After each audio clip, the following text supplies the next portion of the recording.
Bonjour, nous sommes très heureuses avec Clémentine, que vous connaissez maintenant, de vous retrouver pour continuer à explorer les phrases, les expressions bibliques qui sont passées dans le langage commun. Et aujourd'hui, nous vous proposons de réfléchir à partir de cette expression « à chaque jour suffit sa peine ». Cette expression, elle intervient dans un discours de Jésus, d'ailleurs dans l'évangile de Matthieu, au moment du sermon sur la montagne. Eh bien, Jésus a toute une histoire qu'il va nous raconter, très jolie d'ailleurs, très poétique, et qu'il termine en concluant « à chaque jour suffit sa peine ».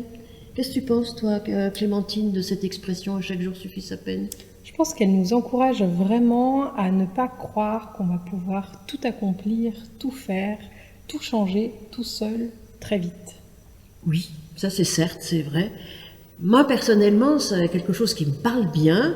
Et puis, dans une société où on est toujours sous pression, eh bien, finalement, je l'entends presque comme une invitation à la procrastination, ce qui est assez mal vu souvent. Et je me dis que Jésus, il est quand même sympathique avec nous. Mais bon, on va voir quand même que c'est un peu plus compliqué que ça. Et je vous propose d'entendre la lecture de ce passage dans l'évangile de Matthieu où Jésus, eh bien, termine son discours, qui n'est pas tout à fait une parabole, mais qui est quand même très imagé, en nous disant « à chaque jour suffit sa peine ». Et Clémentine nous lit ce passage. C'est pourquoi je vous dis, ne vous inquiétez pas pour votre vie de ce que vous mangerez, ni pour votre corps de quoi vous serez vêtu. La vie n'est-elle pas plus que la nourriture, et le corps plus que le vêtement ? Regardez les oiseaux du ciel. Ils ne sèment ni ne moissonnent, ils n'amassent rien dans les greniers, et votre Père céleste les nourrit. Ne valez-vous pas beaucoup plus qu'eux ? Qui de vous, par ses inquiétudes, peut ajouter une seule coudée à la durée de sa vie ? Et pourquoi vous inquiéter au sujet du vêtement ? Observez comme croissent les lys des champs. Ils ne travaillent ni ne filent. Cependant, je vous dis que Salomon même, dans toute sa gloire, n'a pas été vêtu comme l'un d'eux. Si Dieu revêt ainsi l'herbe des champs qui existe aujourd'hui et demain sera jetée au four, ne vous vêtira-t-il pas à plus forte raison, gens de peu de foi ? Ne vous inquiétez donc pas en disant « Que mangerons-nous » ou « Que boirons-nous » ou « De quoi serons-nous vêtus » ? Car cela, ce sont les païens qui le recherchent. Or, votre Père céleste sait que vous en avez besoin. Cherchez premièrement son royaume et sa justice, et tout cela vous sera donné par-dessus. Ne vous inquiétez donc pas du lendemain, car le lendemain s'inquiétera de lui-même. À chaque jour suffit sa peine. Personnellement, j'aime particulièrement ce passage, d'abord parce que je le trouve très poétique. Ces oiseaux du ciel, ces fleurs des champs.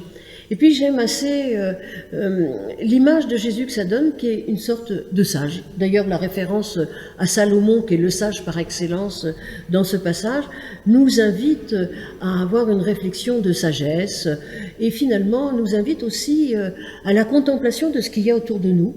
Et ça me fait penser d'ailleurs au psaume 8, qui est un très beau psaume de création, où celui qui prie regarde les astres, regarde toute la beauté de la création, avec cette question au centre, et qui rejoint un peu notre propos, et qui dit, s'adressant à Dieu, « Qu'est-ce que l'homme pour que tu t'en soucies ?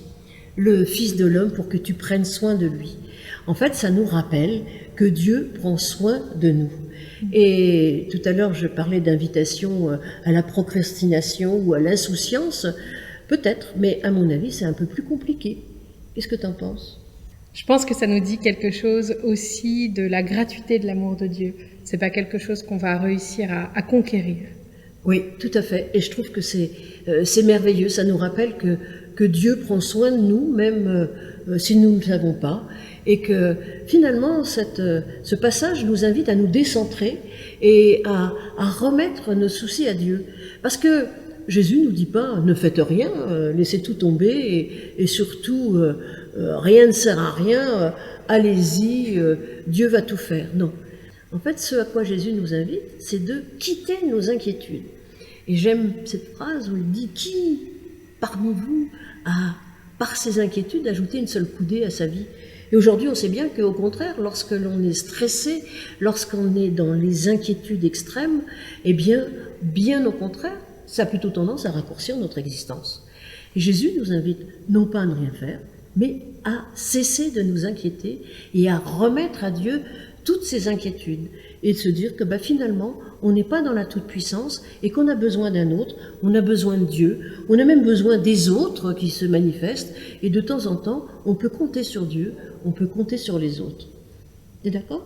Je suis tout à fait d'accord. Je trouve aussi très beau cette comparaison avec les oiseaux du ciel qui nous rappelle que on est ce tout petit quelque chose et pourtant, on est aussi infiniment précieux. Oui, et je pense que ce passage est, personnellement, je le trouve merveilleux parce que il nous rappelle que nous ne sommes pas tout puissants et que finalement, on n'a pas vraiment d'obligation de résultat. Ce que nous avons à faire, faisons-le du mieux que nous pouvons et puis surtout, ne nous prenons pas trop la tête. Même si bien sûr que de temps en temps, un peu de stress dans notre existence, ça peut nous propulser, nous mettre en avant et nous aider à avancer, mais qu'il ne faut pas se laisser manger par ce stress. Aujourd'hui, on sait bien qu'une des fléaux de nos sociétés, c'est le burn-out.